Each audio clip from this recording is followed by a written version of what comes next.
Cool album covers. Episode 5. Big letters. Large things. I'm Mark Major. I'm Rich Batchelor. And we begin with Premier Symptômes from Air, French band.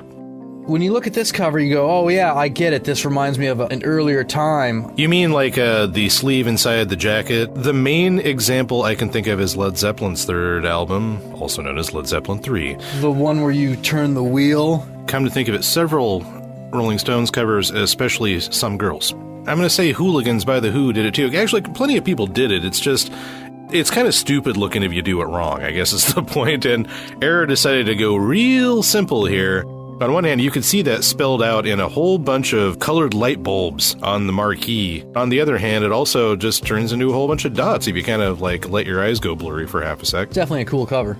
Kids these days don't understand the jazz music. I know I've said this before. There's a paradoxically small amount of what I would actually consider jazz on this record. In little tiny letters next to the giant letters, it says like Folkways History of the Blues, and this is supposed to be their jazz primer. But it would be jazz from the very earliest days of when anyone even would use that word, probably. The very earliest days when it was being recorded. There's an awful lot of stuff on there that is basically blues, if you ask me, and a couple of stuff that I'm just going to have to sing it if I'm going to sum it up well, and here's how it sounds. It's, I'm just an old-time cartoon character walking down the street.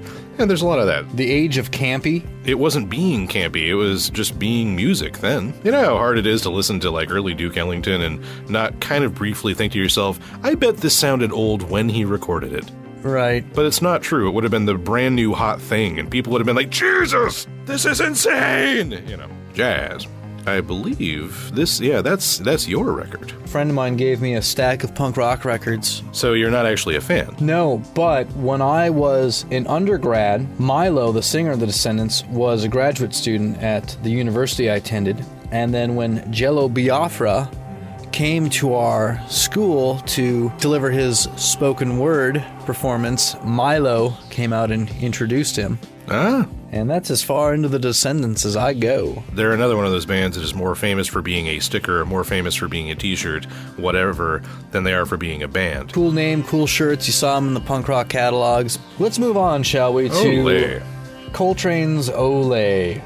This is a fine album. I purchased it because I like the album. I kind of like its... Where'd you buy it at? I bought it at Exiled Records on Upper Hawthorne, which is a strange place. I like how, if you, again, just squint a little bit at this album cover, it goes from being the word olé to being meat and two veg, as our British friends would say. That's with attendant little squiggles of semen, I'm now noticing. Was that part of the plan? And actually, you know, I'm just now making it too. I've owned this album now for a couple of months. I've never noticed that before. This is one of my very favorite albums. What do you like about it? You know, I've tried to sum it up. I did try to sum it up in type at the time. Some of those songs are actually good enough in a way that the only way I could describe it is it's why I started liking music in the first place, where it does that thing deep inside of you that you cannot really put into words, where you're just like, whatever this is, I want more. Frankly, this is a relatively restrained album cover, especially for these guys who are famous for their completely over-the-top and splashy album covers.